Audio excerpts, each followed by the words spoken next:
Bonjour et bienvenue à ce partage, un moment d'adoration, de louange qu'on va avoir ensemble. Je prie qu'à cet instant même, qu'on puisse mettre de côté tout ce qui se passe cette semaine ou tout ce qui va se passer et puis qu'on puisse prendre un moment de louange et d'adoration, mais comme entièrement avec lui.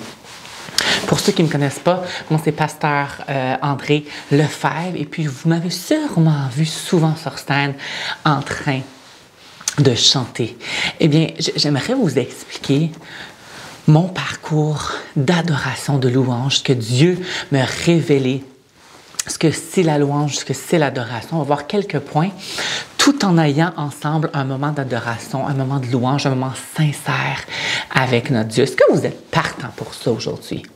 Voilà, je veux faire un moment spécial de louange en plein milieu de semaine ou en plein milieu de soirée ou de jour, peu importe quand tu écoutes cette vidéo-là, mais qu'on puisse avoir un vrai moment d'adoration. Et puis, en fait, le premier point que Dieu m'a révélé, que j'aimerais aborder aujourd'hui, c'est que l'adoration est une posture humble du cœur, mais pas seulement du cœur, aussi du corps. En fait, que tu te positionnes physiquement pour adorer le Seigneur ou que tu t'humilies simplement ton cœur. En fait, l'adoration est une posture humble devant un Dieu saint. Si tu comprends que ça aujourd'hui, c'est bien de réaliser notre petitesse, en fait, devant un Dieu qui est si grand, qui est si saint. Puis en fait, on voit que la posture, Dieu m'a révélé que la posture, c'est quelque chose d'important. Je retourne un peu dans mon jeune temps, quand j'étais jeune homme. Pour certains, vous allez peut-être dire que je le suis encore. Mais quand on est jeune homme, puis on veut vraiment rencontrer une jeune femme, hein, on veut l'impressionner, mais souvent, on va se tenir plus droit. Hein? Les épaules en arrière. On va rentrer la bédaine un petit peu. Surtout à mon âge. On maintient le contact visuel, on a un beau sourire. Hein? Vous vous souvenez là, de ces années-là où est-ce que c'était un peu awkward, là, où est-ce qu'on était comme, comment on fait pour impressionner? Puis si on avance la cassette, si on veut demander en mariage, la posture, c'est que là, le jeune homme doit se mettre à genoux par terre pour faire la demande. Plus on va peut-être quelques années plus tard où est-ce que le mari doit demander pardon, mais là, ça va peut-être aller à 2 genoux pour demander pardon. Mais tout ça pour dire que la posture est très importante. L'action devant la louange est très importante. Puis c'est la même chose, en fait, pour Dieu. Il veut, en fait, plus que nos cris, plus que nos chants, plus que notre connaissance intellectuelle ou même théologique. Il veut tout. Il veut t'avoir, toi, complètement pour qui tu es. Dieu désire ton adoration, il désire notre adoration.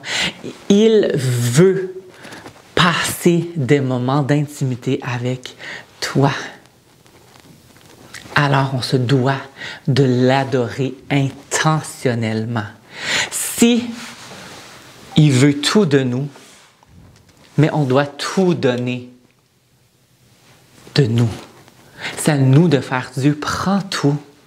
Prends tout, parce que je veux passer un moment d'intimité avec toi. On va dans Ésaïe 29, 13 qui nous dit, le Seigneur dit, quand ce peuple s'approche de moi, il m'honore de la bouche et des lèvres, mais son cœur est éloigné de moi. Et la crainte qu'il a de moi n'est qu'un précepte de tradition humaine. Alors, à partir de ce moment précis, là où tu es dans ton salon, dans ta cuisine, dans ta salle de bain, on va briser tout ce que tu as appris là, de la louange à l'église. On va prendre le oui, il faut lever les mains, il faut faire ci, on va briser ça parce que tu vas avoir pour la première fois une vraie louange avec Dieu parce qu'on va en avoir un moment ensemble. Que notre louange soit plus qu'un rituel qu'on nous a enseigné. Que notre adoration soit une connexion cœur, âme avec Dieu, vécu en esprit et en vérité. Réalise à quel point qu'on sert un Dieu qui est grand. S'il faut, mets-toi à genoux. S'il faut, compare-toi à un océan. S'il faut, je ne sais pas ce que tu as besoin, mais réalise à quel point on sert un Dieu qui est saint, qui est grand, qui est puissant. Est-ce qu'on vous a déjà posé la question, c'est quoi l'adoration? Dieu m'a montré en fait que l'adoration, une réponse forte, courte et précise, c'est notre raison d'être. Tout simplement. En tant qu'humanité, nous avons été créés à l'image de Dieu. Lorsqu'on pense à la façon d'un enfant reflète l'image de ses parents. Je ne sais pas si vous avez vu récemment sur mes réseaux sociaux, j'ai posté moi avec Noah, mon garçon, et moi avec Brielle, ma fille, sur mon profil. Et puis Myriam, de son côté, elle a posté une photo de elle avec Noah et elle avec Brielle pour faire un genre de petit jeu là, à qui ressemblent les enfants. Mais toi, tu ressembles à ton papa céleste. Nous avons été créés de la même façon pour refléter la gloire de Dieu. On a été créé, tu as été créé pour pointer vers lui par ta simple existence.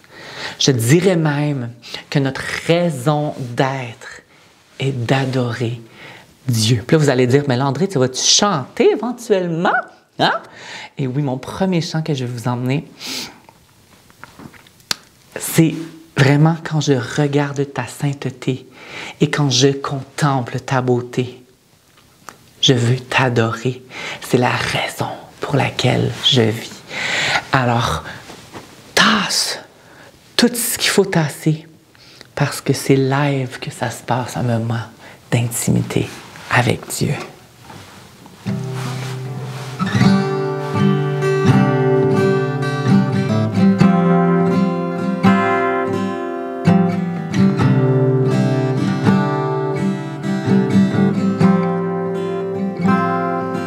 Quand je regarde ta sainteté et quand je contemple ta beauté,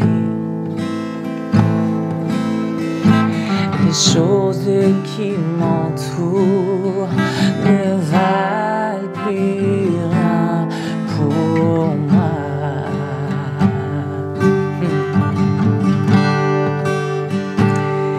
Et je découvre la joie de te chanter, de déposer ma vie à tes pieds.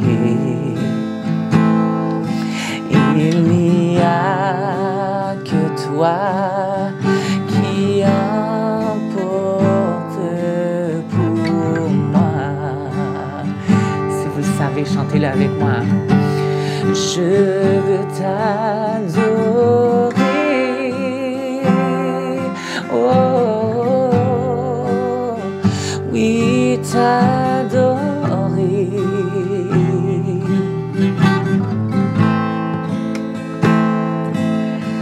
Ma raison de vivre, c'est de t'adorer.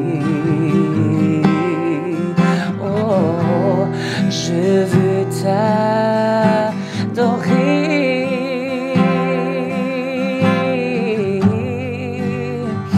Oui, t'adorer.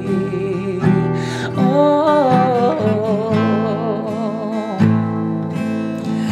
ma raison de vivre, c'est de t'adorer.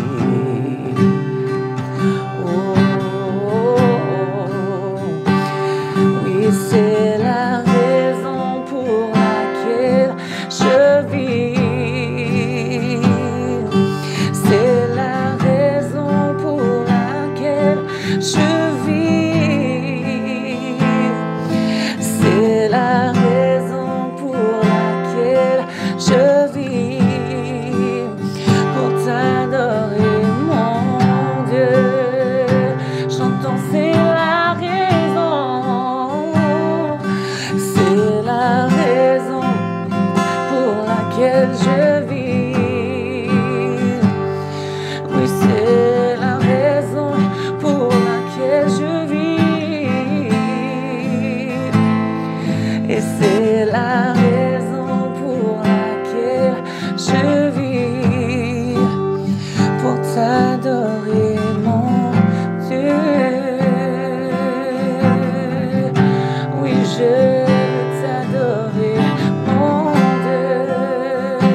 t'adorer, oui, je veux t'adorer.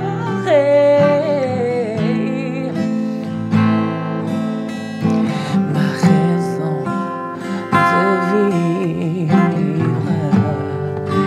c'est de t'adorer.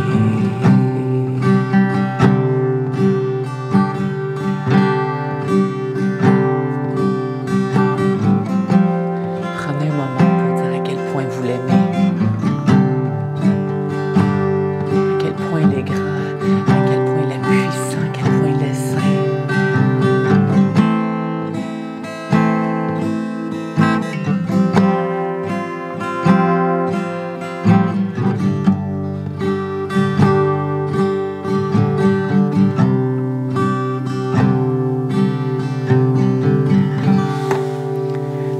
Alléluia. C'est le fun, hein? C'est le fun de passer un temps d'intimité personnelle, solennelle avec Dieu. Puis on continue, en fait. L'adoration devrait être, si ce n'est pas, un style de vie. En fait, nos vies, tout ce qu'on dit, tout ce qu'on fait, sont des actes d'adoration. Je vais répéter ça, en fait. Nos vies, tout ce qu'on dit, tout ce qu'on fait, tout ce qu'on pense, je vais même ajouter, sont des actes d'adoration. Frères et sœurs, il s'agit d'être reconnaissant, non seulement pour tout ce que Dieu fait, mais aussi pour ce qu'il est. C'est un style de vie. Je ne sais pas pour vous, mais souvent, mon style de vie ressemble beaucoup plus à du chiolage que de l'adoration. Mais ça va changer. Ça s'apprend. Ton style de vie doit ressembler à l'adoration. Il doit ressembler à l'adoration. Puis un autre point que Dieu m'a révélé, que j'aime beaucoup en fait, c'est qu'on ressemble à ce que nous adorons. La chose qu'on adore, on va ressembler à cette chose-là. Ou la personne qu'on adore, on va ressembler à cette personne-là. En fait, la Bible est pleine d'expressions d'adoration et de mise en garde contre les fausses adorations. Alors, c'est tellement facile. Puis des fois, c'est très subtil. On peut adorer quelque chose avant Dieu ou même quelqu'un avant Dieu. C'est pas nécessairement des choses mauvaises en soi, mais c'est très subtil. En fait, lorsque vous cherchez à amener votre famille à adorer celui qui est digne de tout honneur, celui qui est digne de toute gloire, de toute louange et de toute domination, il faut se poser des vraies questions. En fait, prions ensemble que Dieu puisse ouvrir nos yeux, en fait, sur les adorations qui ne sont pas les bonnes ou les choses qui prennent place première avant Dieu. Prions qu'on puisse se tourner vers Christ pour être recréé et renouvelé quotidiennement à son image. Parce que si on adore lui et lui seul, on va devenir de plus en plus comme lui. Si on le met en premier dans notre vie, c'est qu'on veut ressembler, c'est qu'on va être transformé à son image. Et puis le prochain chant que j'aimerais faire avec vous, c'est « Je louerai ton saint nom ». Malgré les soucis de cette vie, malgré la tristesse et l'abandon toute ma vie, je louerai ton saint nom seulement. Alors, prenez un moment qu'on puisse le chanter ensemble.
Je vais terminer en fait ce mini-partage par le point que j'aime le plus en fait, qui est l'adoration est notre moyen de sortir de notre vallée la plus sombre. Je répète, l'adoration est notre moyen de sortir de notre vallée la plus sombre. Donc, si c'est toi présentement qui traverse une vallée, qui traverse un moment sombre, le moment le plus difficile de ta vie, ce point-là, c'est pour toi.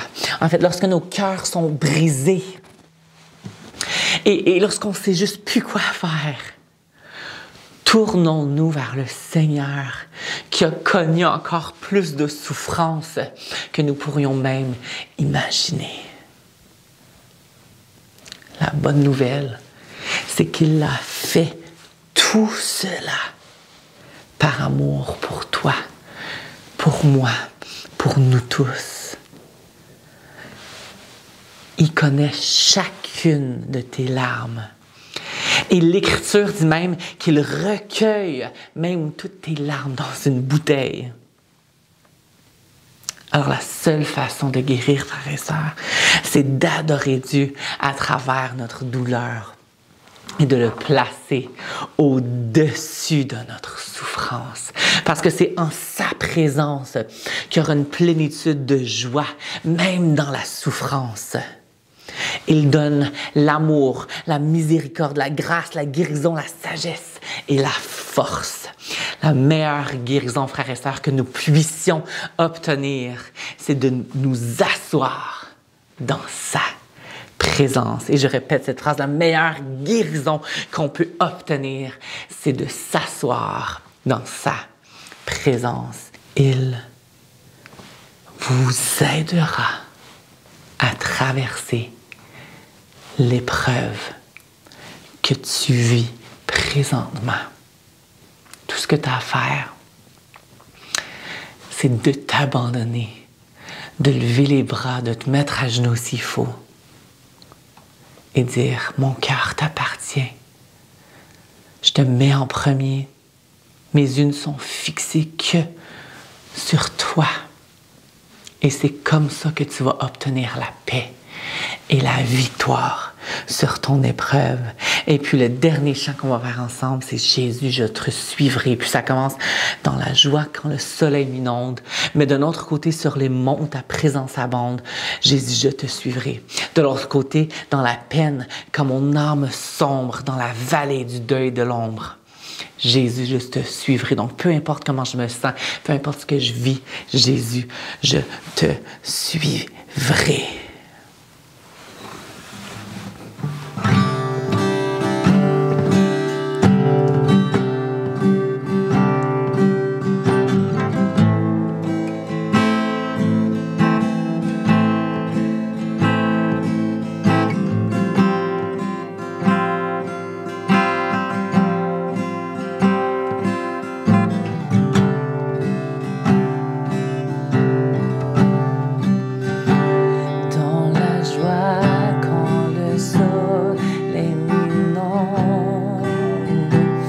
Sur les monts où ta présence abonde.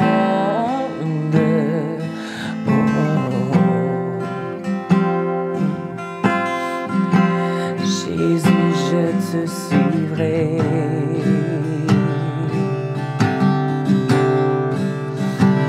Dans la peine, quand mon âme sombre, dans la vallée du deuil et de l'ombre.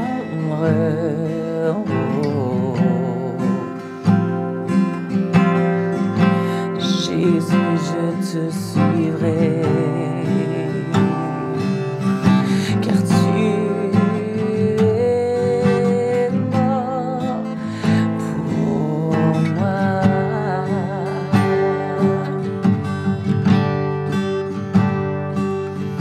Et je vivrai pour toi.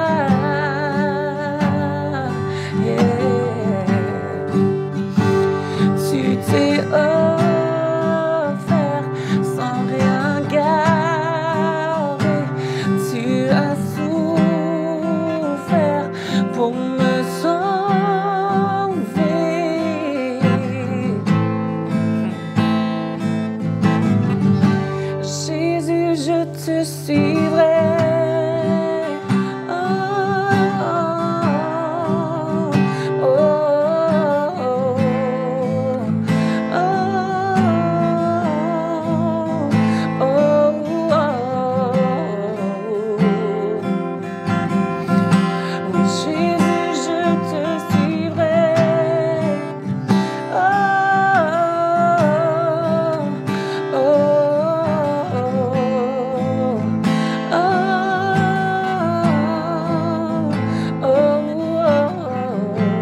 que c'est bon de passer un moment solennel dans la louange, dans l'adoration, dans l'intimité avec Dieu. Je prie en fait que ça puisse devenir pour chacun d'entre nous un style de vie, l'air qu'on respire, que ça puisse donner un sens à notre vie, que ça puisse devenir notre raison d'être que d'adorer notre Père céleste. Continuez d'avoir ces temps d'intimité avec Dieu. Je vous encourage.